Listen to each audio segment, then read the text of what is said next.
Hello, and welcome back to Therapist Plays Disco Elysium. So, today's episode is all about Revachol's aspiring youth. Two characters whose names I can't really even say in the intro. But let's just say they're two people who are trying to find their place in the world, much like ourselves and Kim. But maybe they're looking in the wrong place.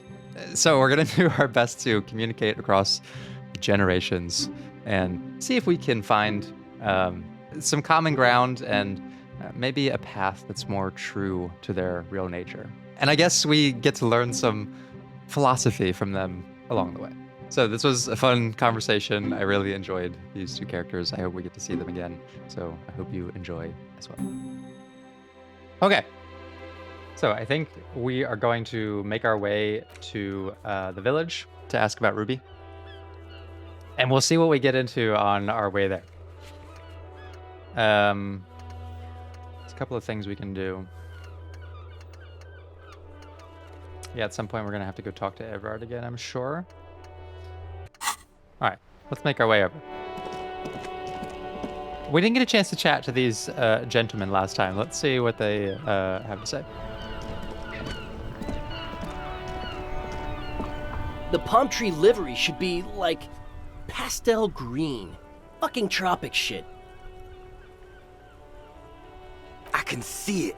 Bright as day. Oh, if we were skulls right now. Who are you? I can tell you who we're not. Cop. We're not snitches. Or skulls. Which is not to say that the skulls are bitches and on the contrary. The part of this presentation you want to take home with you, cop man, is we're not part of the skulls. Yet. Okay. Okay then. Let's intellectual exchange. These young men seem eager to share their beliefs. Every once in a while, the game will either read my mind in terms of like the psychological subtext, but it also has this amazing knack to have the exact worded response that I have. Like, okay. These skull people are more than an authority. They're deities. Who are the skulls? And does that, I wonder if this includes Cindy the skull. Oh, there's even an option. Okay, let's explore. Who are the skulls? You don't know? What kind of cop are you? A super cap! It's not a question. Don't get into it. Rhetoric says don't get into it. You know what? I'm gonna get into it. I'm so glad you asked. The question was rhetorical. The skulls are the most vicious gang of the Besmertnay. I love that. Rhetoric is able to tell that this is a rhetorical question, but we're just gonna ignore it. The nastiest bunch of psychos ever. Jacking carriages and getting into high-speed chases. Okay. Possessing an infinite amount of fuck-all swagger, infamous for their nonverbal modus operandi. Okay. So, what's interesting about these guys is we've talked to a lot of the young kids in this world so far, and I've been kind of building up my case to say that, like, a lot of world building can be carried by what are the kids in this world like? Because if you look at their lives, if you think about what they're doing and the way they are, there's quite a lot of like the nurture element of psychology coming into that, like the way their environment has shaped their worldview, the way the absence of like education or resources have kind of stunted intellectual growth, and the lack of socializing through those mediums stunting emotional growth. And yes, politics influences that as well. So we've explored like the lives of Annette and Kuno and Lillian's kids. And Fritta Girl is probably, I'd probably include in that. She's a little older than some of those kids. But these guys are like, what, late teens, early 20s? They're like maybe a separate generation of them. So not only are they growing up in the world we're looking at right now, where I'm like, okay, they're actively being shaped by present things. These guys, they're also being shaped by present things, but they tell an even deeper story about like how long this has been going on, right? And what are the role models that they gravitate to? The skulls, what appear to be anarchists, maybe. A vicious gang of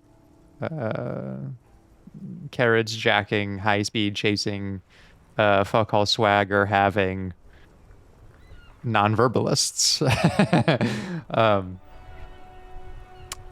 He's got a shirt that says "fuck the world" on it, and he has a jacket that appears to have some sort of slur on it. And he's got the fallen pants, which I believe are the same thing that Kuno had. We're not close enough to Kuno to get them, but it's a similar attire there. So Cindy the Skull and Kuno and Kuno S, like, this may be their natural progression, right? Teenagers are naturally like quite defiant, right? They have moments of defiance, which is like part of development. What's interesting though is that teenage rebelliousness. There's some perspectives on why this happens. One that I've kind of wrapped my perspective around is that the idea that like kids are often told what to do by their parents, and at a certain level sometimes they may not want to do those things. I don't want to go to school. I don't want to eat what you want me to eat. I don't want to stop playing, right? That's like a very natural, little kids don't really want to do always what their parents are telling them to do. But they don't really have any means of like not doing those things because they depend on their parents for survival and for nourishment and emotional security and all these things. So these like moments where defiance may come out instead get like sort of stored in a way that they can't react to them, and they kind of build up, and by the time someone's a teenager and they're more self-aware and they are more capable, I guess, of like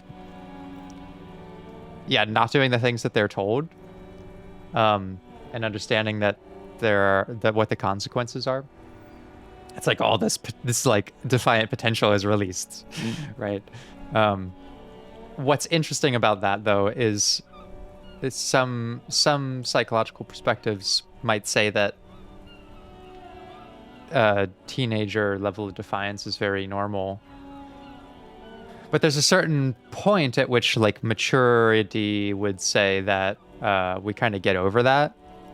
But if there are not sufficient guardrails to like naturally progress out of that in maturity, once kids get old enough that they're independent, let's say like these guys, that this defiance has not just like been targeted at the parents, it gets targeted towards everything. It becomes a personality and an attitude sort of thing. But with no parental figure to rebel against, it gets displaced into other things like society and authority figures or the self. When there's no sufficient external thing to rebel against, people rebel against themselves, and they what was teenage defiance as a sort of statement of identity now becomes self-destruction, because we're rebelling against our own cognitive sort of like guardian that says, hey, you shouldn't be doing this, and we rebel against that. It's kind of interesting. defiance can turn into self-destruction. It's just one perspective on it, but it's at least interesting. I'm not a developmental psychologist by any means, but like I try to bring you guys like just different perspectives because I'm exposed to a lot of that stuff. You know, I work with people who follow different paths of psychology. That's what's so beautiful about it, is there's lots of different interpretations and approaches. I'm an existential therapist, which is a frame of view that I have that most of the pursuits of therapy are about finding meaning. And so I tend to gravitate towards narrative therapy. And when I'm using things like CBT or DBT, which are more of the moment behavioral modification things, I'm still looking for like, okay, we've worked on this thing, but on the bigger scale, what does this mean for us? And how are we trying to find meaning? The terror management theory perspective is the overarching thing that I sort of subscribe myself to, which I talked about some time ago now. But I try to bring up stuff that like, look, I don't even always know how deep the literature is on this thing, but it's an interesting perspective to have, to bring forward, because I'm curious if we start to see any of that in these gentlemen. This defiance turns self-destruction. Okay.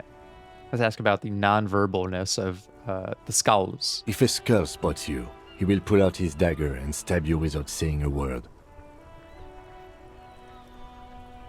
Okay, that's pretty hardcore. The lieutenant's voice is as calm as usual, a testament to the violence and death he's witnessed through the sight of his firearm. What a fucking banger of a line. A testament to the violence and death he's witnessed through the sight of his firearm. Jeez. They usually occupy the burnt-out quarter in Jamrock. Kim has seen some shit. The brightly painted, bottom-lighted vehicles. Maybe he's also posturing a little bit to the gentleman here to be like, you're in my fucking sights. Like, you better not fuck up my car. I can't wait to become a skull. Bottom lights are wretched aggressive. Do you know about Cindy the Skull? Maybe they'll say she's not a real skull. Oh yeah, Cindy's a right proper skull. Oh. I guess she's a right proper one. The young man's eyes glaze over, his voice filled with longing.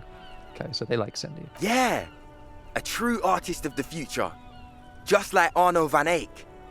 By the way, if you see Cindy, give her our regards. He adds, returning from whatever void he was just visiting. For all their nihilistic posturing, these young men are not lacking in youthful idealism. That's interesting. Odd. There isn't a hint of hate in them. It's like they're piss and fuck the world out of some kind of moral obligation. So maybe they're not as deeply into this stuff as it seems. The lieutenant on your left is unusually lenient toward them. That is unusual, Kim. I bet Kim was like a fucking skull member or something when he was a kid. or I don't know, like Kim's leniency here makes me think that he's had his own little defiant episodes. I see you kids are into anodic dance music. Oh man, yeah. We're not fucking kids, man. You kids, you kiddos, hey, fellow kids. Be wary of the abyss. His blonde friend adds ominously and points to his temple. Probably because of how non-verbal their mode of operation is going to be. It's a threat. Oh, okay. I'm one of the bad cops. A threat, good, I like those. But I don't. In fact, I dislike them so much I'm willing to drag you boys back to the station just to calm myself down. Holy shit, dude. Where did fucking Kim become Clint Eastwood? Hey, there's no need for that. We're just talking here.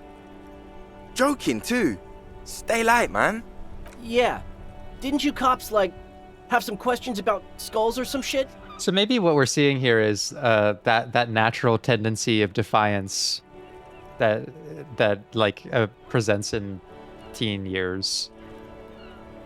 It is sort of like something they feel obligated to express because it's part of the socio-cultural development that they're aware of, but that maybe they're not totally bought into. Like their true nature is that they're not really as like hardcore as they want to identify with. But there isn't really a place, a socio-culturally accepted place or identity for more emotionally sensitive youths like them. And so they kind of, at the same time, teenagers are highly defiant. They also want nothing more than to fit in, which is interesting. Why are there more skulls in Martinez? The Union does their share of policing in Martinez, at least where gangs are concerned. That's why there isn't much organized crime around here. Okay, thank you, Kim. Apart from the unions themselves, of course. Yeah, get him. That's Everard, I think. Don't you worry about that. We're gonna make up for the deficit. Yeah, they want to be seen as like criminals. Yeah, we are. Your rhetoric is confusing. Are you part of the skulls or not? They probably have to get like initiated. We're not franchise skulls. Well, not yet. Once we get our name out there, we'll have a chance to join them. And what makes you think that the organization would accept you? Because we can be just as psycho and vicious. You'll see. But in a non-threatening and definitely legal way. The other one quickly adds and whispers something to his friend. Right on, fuck. So what's happening now? So this is like, yeah, it's a bit of a reaction formation, which is like when you express the opposite of what you feel. Oh, these guys are great. Enough about this scullery then. Mm-hmm. Do you know anything about the murder that took place here? Well, we'll build some rapport with them first. What's with the jackets? What about them? Why does your jacket have this written on it? Well, first off, it's a statement and not necessarily something that characterizes me as a person, even though the statement has character. And I do like piss. The word piss epitomizes the struggle taking place in the world. Things being defined as they seem, not as they are. And I guess it's also about communal spirit, the future, and truly appreciating our differences.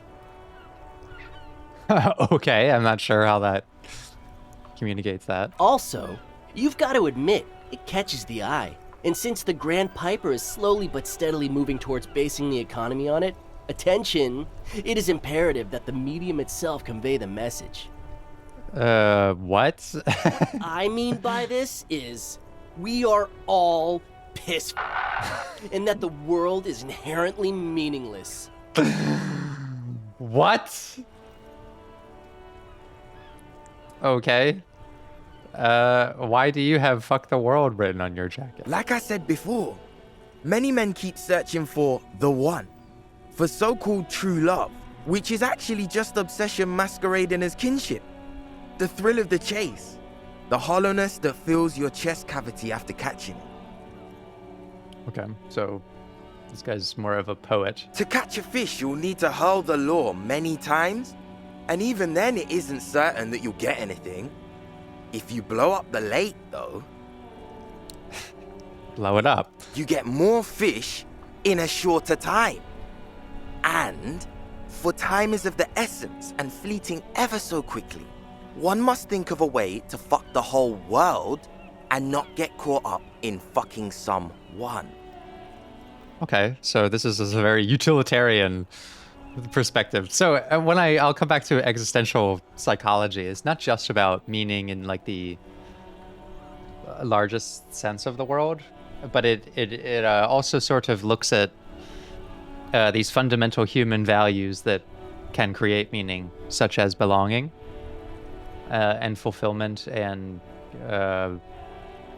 also contribution to one's society and community. That's more of the terror management sort of thing. Which is interesting because, yeah, it's clear that they're looking for some in the absence of meaning in Martinez, in Revachol, because it looks like there is quite a lot of disorder societally, politically, economically, it's very hard to look around and explain, in some sense, like why our lives are like this, especially if they don't know the history. In the absence of that meaning, what do we gravitate to for those things, those belonging, that fulfillment, that contribution, right? And how does this drive our behavior? How does that sort of sense of needing to have meaning and belonging in community override one's truly natured beliefs? In the case of these gentlemen, it's like they don't really seem like core criminal types, but that's not at a higher priority than we want to belong to something. We want to feel like we have philosophy behind like who we attach ourselves to, and so they've attached themselves to the skulls and whatever the fuck all this stuff they're talking about is, right? And in many ways, we can explain lots of human behavior behind this and say that, well, yes, we act against what our core values might be because meaning and belonging and all this other stuff is usually a higher priority because it's part of, like, again, from my perspective, the anticipation of death means that life is temporary, and so we try to make as much meaning out of it as we can and do as many meaningful things, and that means sometimes we find the wrong things or what seem like the best things. These guys are really impressionable, though. It's interesting they've gotten wrapped up with this whole skulls thing, because I could just as easily see them getting wrapped up in something else. Like Kuno, his sense of meaning seems to come from, I can be a drug dealer. This is a source of power for me. And I can be someone who doesn't give a fuck. Right? Like no one can control me, and that probably comes from the fact that his parental figure was highly controlling, right?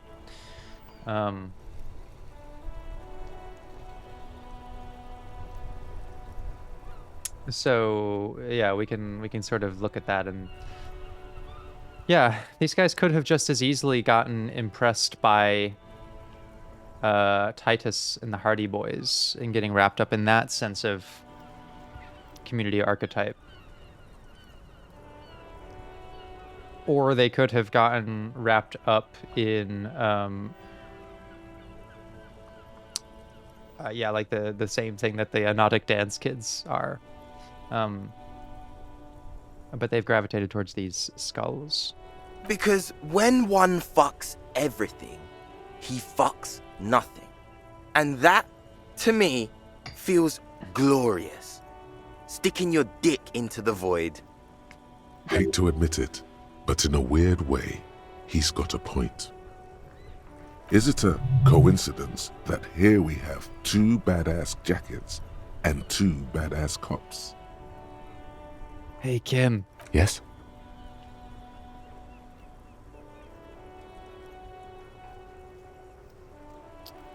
Does he know we're thinking this? Do you think it's a coincidence? What is? There are 2 of us and 2 of these jackets. What are you implying? We should get these jackets. I'm just gonna play coy. You know what I'm implying. No, I don't. What are you implying? Are you more of this or a fuck the world kind of guy? Neither. Come on, Kim. It's just a mental exercise. Fine, if only to end this discussion. Theoretically, if I were a juvenile delinquent, if I were to already be down that path, I think peace is the stronger of the 2 statements. Wow. Okay, Kim. What is this conversation? So, the piss guy, things being defined as they seem, not as they are. Spirit, communal spirit, the future, and appreciating our differences. I mean, to me, that's like it's just kind of similar to the moralist thing.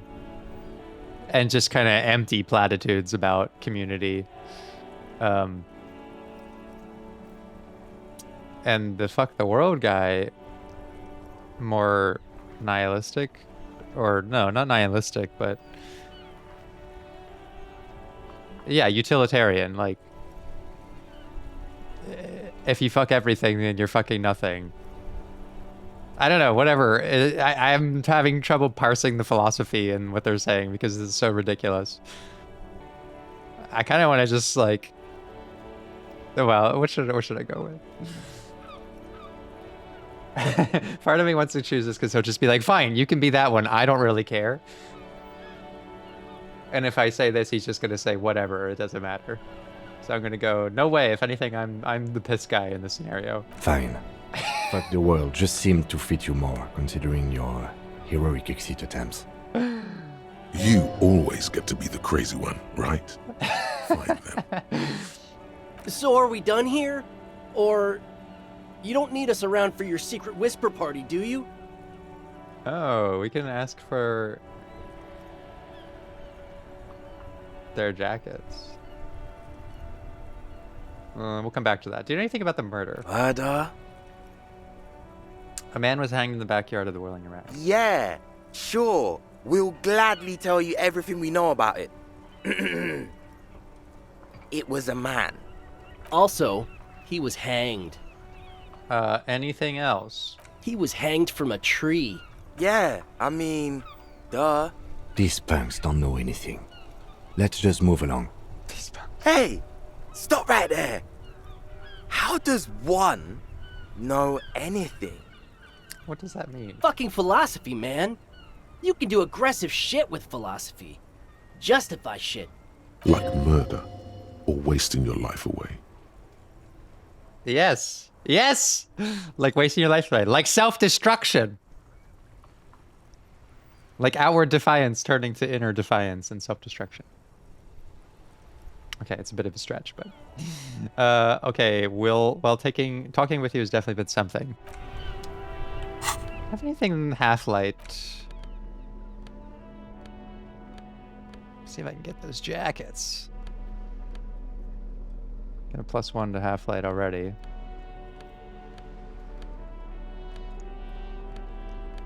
I don't know what we're gonna do with those jackets, but maybe they have some good stats on them. I think we already have everything on that gives us half-light.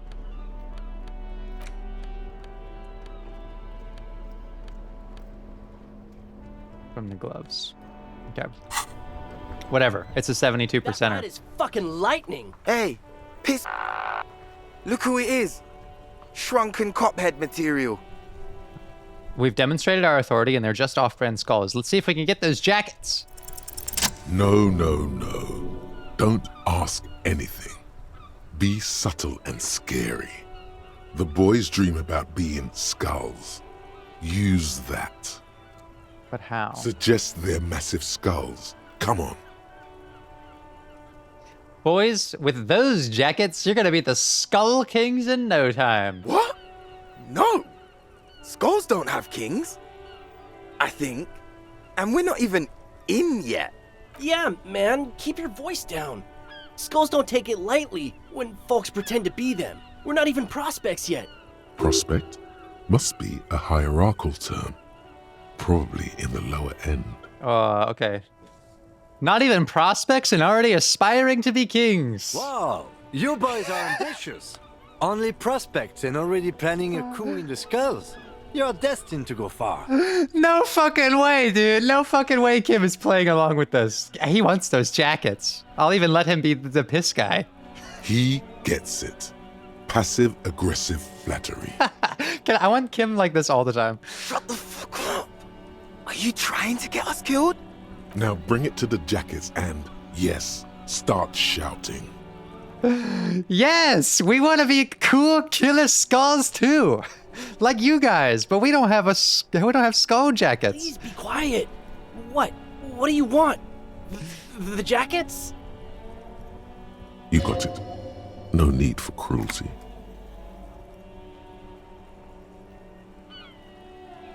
You offer us your jackets like that? It'd be impolite to refuse. No need for cruelty. That would be, yeah. Oh, man. Okay, I get it. Skulls don't really wear slogans anyway. This was stupid. Let's go. Fuck. Let's go. What an outcome. Oh, oh, these little boys. These baby boys. Can we adopt them? They just look so innocent now. The lieutenant watches the boys take their jackets off with mild amusement.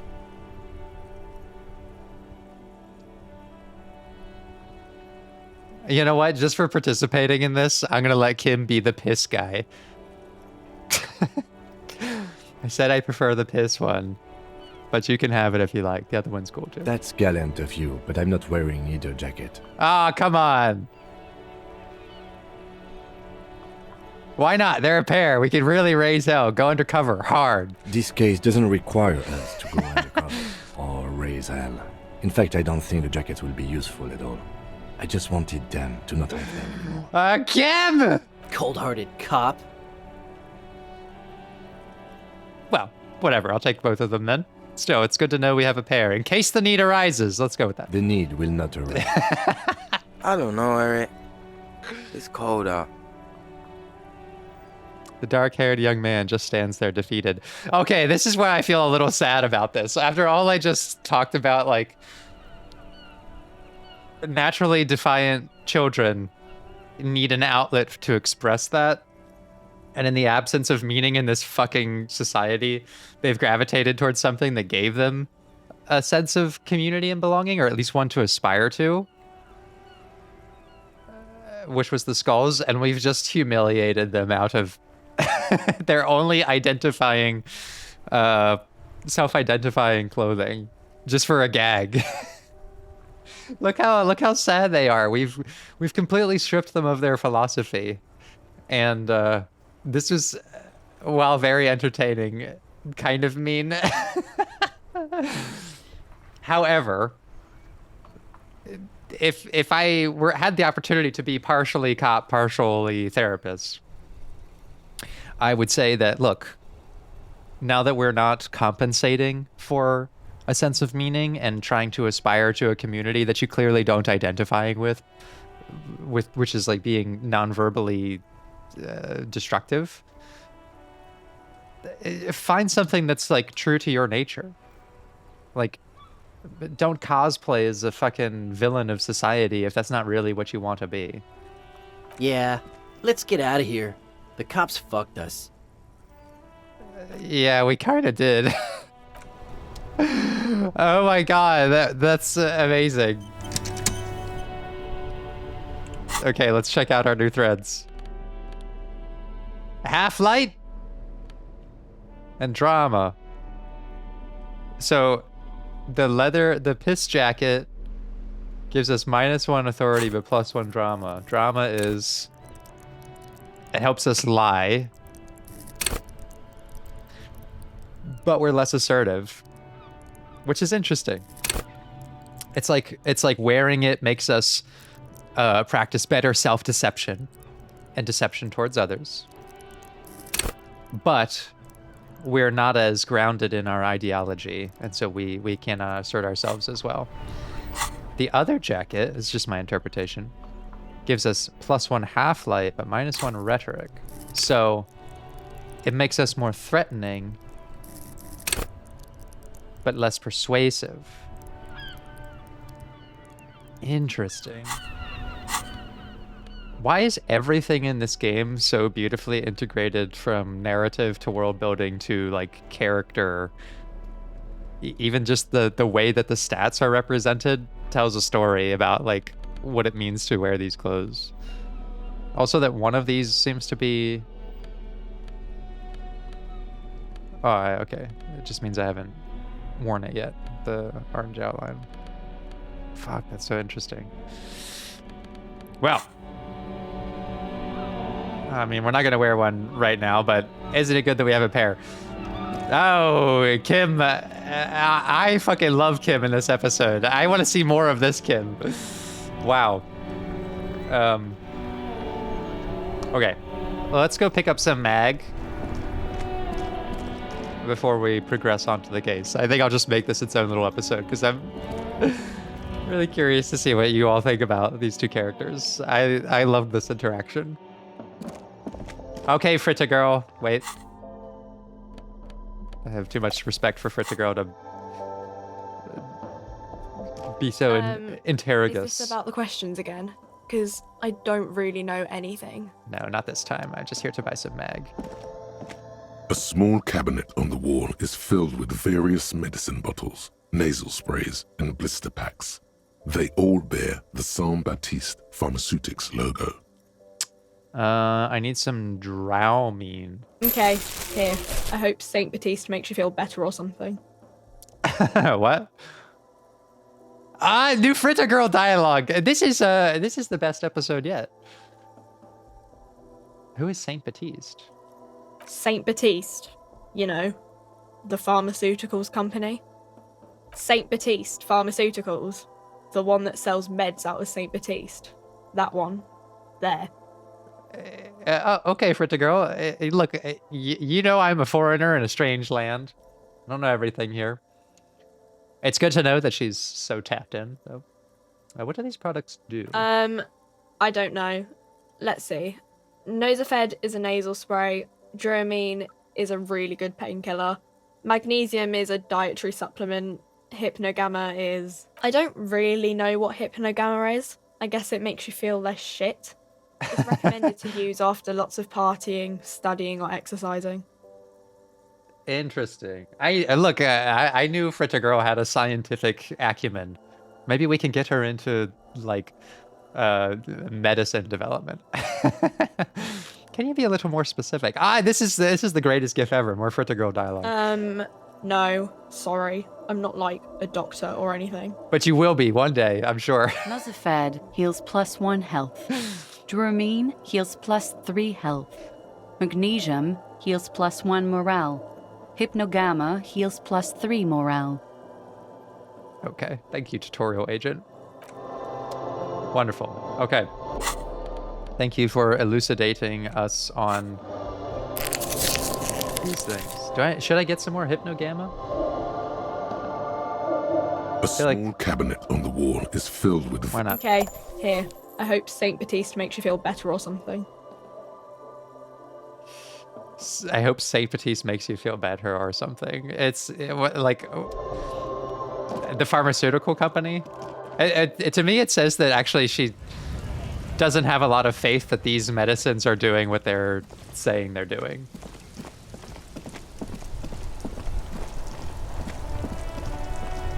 I'll bet Fritta girl could be a skull. Who knows? Who knows what she's capable of? Okay. That's gonna be our episode, and we're